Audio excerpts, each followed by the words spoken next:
Félicitations aux Bleus, à l'équipe de France de football, hard luck au Maroc, au Lion de l'Atlas. Une demi-finale remportée sur le score de 2-0 par l'équipe de France de football qui va donc rejoindre dimanche prochain, 16 h, heure française, l'Albi Céleste, l'Argentine en finale de Coupe du Monde. On aura donc une finale opposant la France à l'Argentine. L'Argentine qui était déjà en finale en 2014, la France qui était en finale et vainqueur de l'édition de Coupe du Monde 2018. Sur les trois dernières finales de Coupe du Monde, il y a donc deux équipes, à savoir l'Argentine et la France qui joueront deux finales sur trois, ce qui est immense et la suprématie française est juste incroyable depuis 1998, à savoir vainqueur en 98, finaliste en 2006, finaliste gagnant en 2018 et aussi finaliste en 2022, potentiellement vainqueur back-to-back ou bien une première Coupe du Monde pour Messi. On verra tout ça dans une vidéo dédiée à l'avant-match de la finale de la Coupe du Monde et aussi notamment une vidéo pour la petite finale pour opposant le Maroc à la Croatie. D'ailleurs, le Maroc qui a tout donné pour moi, qui n'a aucun regret à avoir,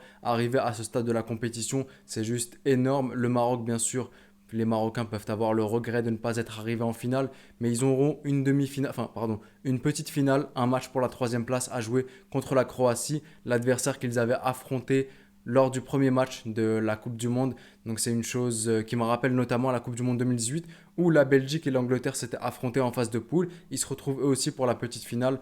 Comme quoi, peut-être qu'il y a un petit signe qui montre que s'il y a déjà une équipe que tu as affrontée en petite finale, tu vas l'affronter. Mais le Maroc qui n'a aucun regret à avoir, j'ai vu des hommes sur le terrain, j'ai vu aussi des joueurs qui donnaient absolument tout. Certes, il y a des axes négatifs, à savoir notamment la première des choses, mais c'est là où je serais un peu paradoxal et peut-être même hypocrite envers moi-même, c'est que si ça avait marché, j'aurais dit bien joué à lui. Pour le coup, ça n'a pas marché, c'est bien le fait de jouer à trois défenseurs centraux. Aujourd'hui, Walid Regragui a joué avec 5 défenseurs, 3 centraux et ses deux latéraux, défenseur gauche et défenseur droit. Ça n'a pas vraiment payé pour le coup parce que sur le premier but, tu sens vraiment une incompréhension de la part des joueurs, un manque de communication et d'organisation, ce qui fait que Théo Hernandez est tout seul et il marque. C'est le problème de jouer avec trois défenseurs. Tu as l'impression que ça va couvrir plus d'espace, ça va fermer énormément d'espace pour les adversaires, mais malheureusement, le truc, c'est que généralement, les défenseurs centraux jouent de pair et ils n'ont pas l'habitude de jouer à 3. Généralement, ils ont l'impression qu'ils jouent uniquement à 2 alors qu'ils ont 3 et il y a un espace qui manque.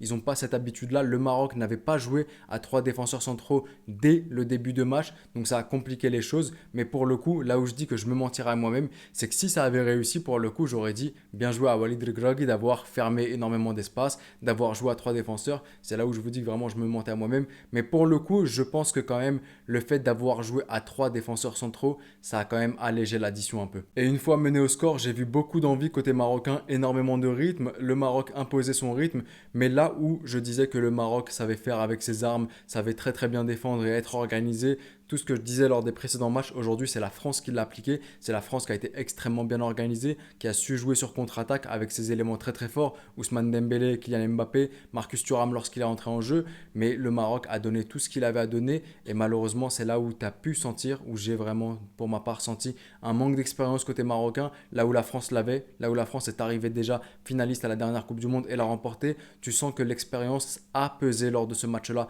tu sens aussi que les nerfs ont été tendus côté marocain. J'ai vu énormément de fois où le jeu aurait pu être collectif, mais certaines personnes privilégiaient le jeu individuel, un peu ce syndrome du super-héros où je vais remporter le match à moi tout seul, je vais débloquer la situation à moi tout seul, alors qu'il y avait des possibilités collectives, notamment Hamdallah lorsqu'il est rentré en jeu, ça a posé problème, ce syndrome un peu de j'essaye de jouer personnellement et d'avoir la cape un peu de Batman ou de Superman et de faire en sorte de sauver l'équipe, alors qu'en jouant collectivement et en comptant sur les autres, en donnant la confiance aux autres et en jouant en équipe, ça aurait pu être mieux, là où la France l'a fait pour le coup, là où la France a su utiliser ses individualités lorsqu'il le fallait et a su jouer collectif là où il le fallait. Que dire maintenant de Didier Deschamps et du bilan qu'il a avec l'équipe de France de football? Quand je vois Zinedine Zidane qui à chaque fois pense que Didier Deschamps va rater, à chaque fois il refuse de prendre un club avant une Coupe du Monde parce qu'il pense que Didier Deschamps va se foirer et ne pas du tout prendre la relève avec l'équipe de France. Didier Deschamps prolonge jusqu'en 2024 pour l'Euro 2024. Didier Deschamps qui fait en 2014 un quart de finale. Euro 2016 finale, vainqueur de la Coupe du Monde 2018, il te fait un huitième de finale désastreux pour l'équipe de France. Je le remets sur le compte de Kylian Mbappé, celui-là en 2020-2021 à l'Euro. Et aujourd'hui, en Coupe du Monde, il est une nouvelle fois en finale, à deux pas de faire un back-to-back, à une jambe même de faire un back-to-back, ce que l'Italie uniquement a réalisé dans les années 30 de mémoire et le Brésil en 58-62.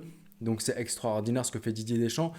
Que dire aussi du fait que les anti-Benzema vont dire, eh ben, comme par hasard, quand Benzema n'est pas là, on arrive à chaque fois en finale. Benzema était là, on a fait quart de finale en Coupe du Monde. Benzema n'était pas là, on arrive en finale de l'Euro. Benzema était pas là, on arrive en finale de Coupe du Monde, on gagne. Benzema était là, on perd en huitième de finale de l'Euro. Benzema est pas là, on se retrouve en finale de Coupe du Monde et peut-être on va gagner encore une fois sans Benzema. Même si Benzema est toujours dans la liste, ça veut dire que si la France venait à gagner, Benzema serait aussi un champion du monde. Mais est-ce que Benzema, pour moi, est un élément perturbateur et qui fait que l'équipe de France n'y arrive pas? Sur le terrain, il n'y a absolument rien à dire. Les qualités de Benzema, on les connaît toutes. Benzema, il est incroyable, mais est-ce que ça déséquilibre pas un peu le jeu de l'équipe de France? Ça, c'est une question à se poser. Je pourrais peut-être un jour en faire une vidéo. Et aussi, dans le groupe en général, est-ce que Benzema n'est peut-être pas nocif pour le groupe? Une personne qui a quitté pendant 5 ans le groupe, qui revient, est-ce qu'il n'y a pas de l'amertume? Est-ce qu'il n'y a pas certaines choses qui font que le groupe vit mal? Et quand on sait que Didier Deschamps compte énormément sur la cohésion de groupe et sur le fait que le groupe vive bien, est-ce que Karim Benzema, finalement, avec toutes les qualités qu'il peut avoir en tant que sportif, en tant que joueur de football, de faux neuf, de numéro 9, de finisseur, de créateur, tout ce que vous voulez, est-ce que finalement, il ne fait pas un peu perturber le groupe? Je vous invite à me dire tout cela dans l'espace commentaire parce que c'est vrai qu'il y a une petite coïncidence quand même. Quand Benzema n'est pas là, ça réussit bien. Quand Benzema est là, certes, il est incroyable sur le terrain, mais il y a des trucs qui font que ça ne marche pas très bien. Je sais que c'est un très très gros raccourci ce que je dis, mais je veux votre avis dans l'espace commentaire concernant le Maroc maintenant.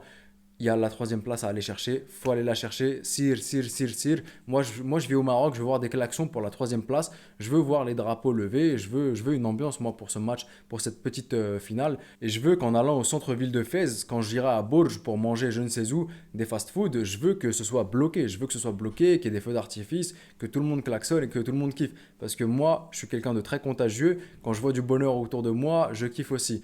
Voilà tout ce que j'avais à dire sur ce match-là. Hard luck au Maroc. En tout cas, pas de regret parce que le Maroc a tout donné. Il devra encore tout donner contre la Croatie lors de la petite finale. Je pense qu'ils sont confrontés à une équipe qui était bien plus forte sur le coup. Ils ont tout donné, il n'y a aucune honte à avoir. Ils ne sont pas fait sortir par une équipe qui était à leur portée. Certes, la France était peut-être à la portée du Maroc, mais j'ai quand même sur ce match-là senti qu'il y avait un petit différentiel et que la France était meilleure. Donc il n'y a aucune honte à sortir par quelqu'un qui était meilleur que nous lorsqu'on a tout donné. Donc le Maroc, hard luck, mais en tout cas, félicitations et j'attends de voir contre la Croatie. Comme je vous l'ai dit, moi je veux des klaxons, je veux vraiment kiffer. Je veux une victoire du Maroc lors de la petite finale et bon courage à l'équipe de France de football qui une nouvelle fois, pour la deuxième fois consécutive, s'en va en finale de Coupe du Monde et pourquoi pas faire le back-to-back contre l'Argentine. C'était le petit pharaon, prenez soin de vous et de vos proches et je vous dis... Arrivederci.